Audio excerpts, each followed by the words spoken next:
Another major shift that was causing instability were the economic changes brought by industrialization. So, in a span of about 75 years before World War One, there was a massive paradigm shift in the economy of the wealthy countries. And if you weren't on the cutting edge of this shift, it was in a large reason for being lower down on the list, being in like Austria-Hungary's situation.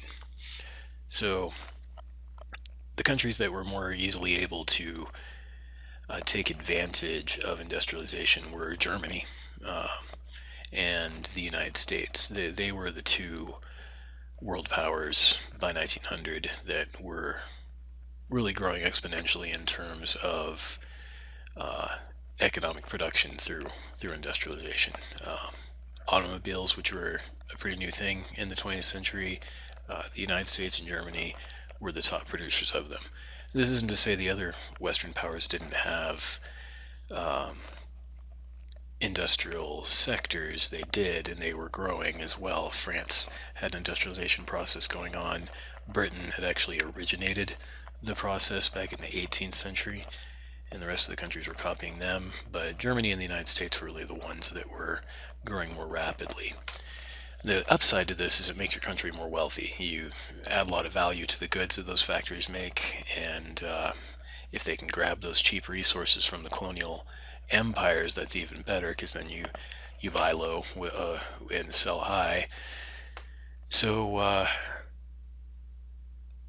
there were good aspects of that in terms of overall economic growth, but there were also negative aspects to industrialization in terms of how um, the population managed. So if you worked inside one of the factories, conditions were often poor. There were low worker protections.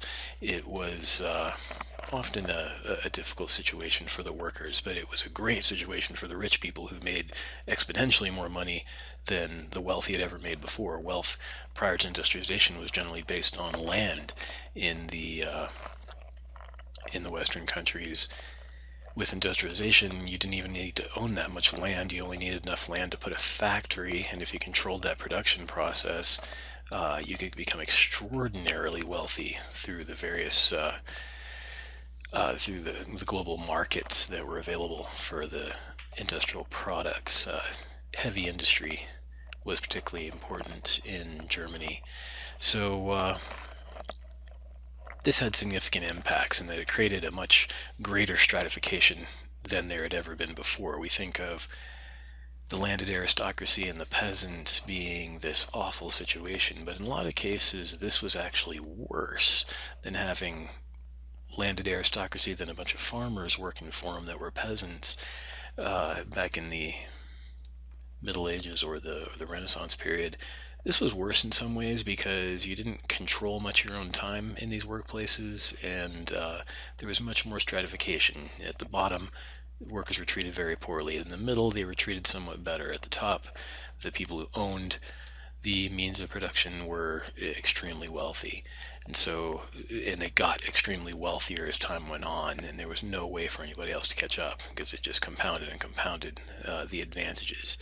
And the workers seemed to stagnate. And so there was a significant reaction to that.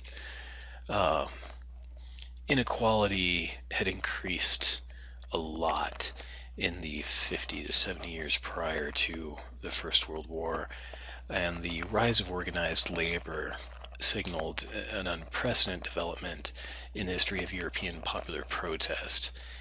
Never before had so many people been formally organized, and never before had the withdrawal of labor been the chief protest weapon. So many workers around Europe joined these protest movements, and many of the protest movements organized themselves into trade union movements, often tightly linked to rising socialist parties. Uh, this was particularly true in Germany and Austria. Uh, but also France and Italy were experiencing it as well, and there was even a little uh, union movement in Russia. So many workers that worked in those factories, they saw strikes as the primary means to compensate for changes to their work environment. The only way to extract better conditions, higher pay from the employers. So they weren't the only ones that organized either. Middle class workers organized, such as people who worked at department stores or managerial bureaucracies, also organized in their own kind of worker organizations that could collectively bargain or collectively pressure employers to make changes to working conditions. Every once in a while, these movements would break out into violence. Many times throughout the 19th century, two of the fairly recent ones close to the First World War were a miners' strike in France, where about 1,000 workers were killed from a mining collapse, and the rest of the workers went on strike calling for better conditions. The police responded aggressively to them, and that only grew the protest, and that created a crisis in France in 1906. Another example was the Russian Revolution of 1905.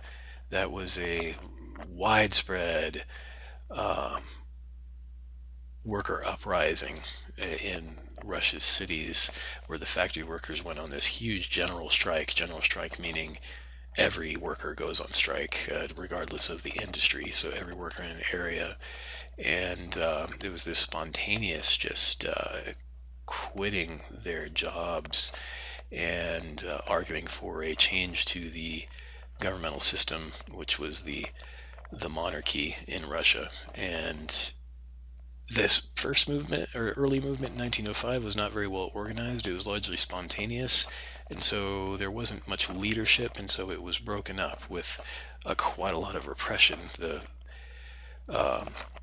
Russian government called out its armed forces in order to put the uh, put the revolution down extremely brutally.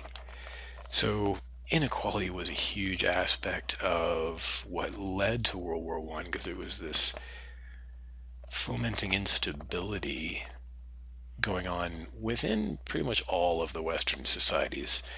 Britain had their inequalities, France had them, Germany had them, Italy had them, the United States had them, and so forth. And Russia definitely had them.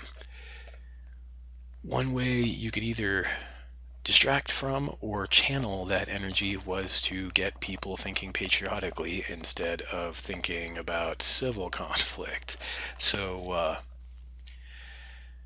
that was one way that that energy could be redirected, was through war.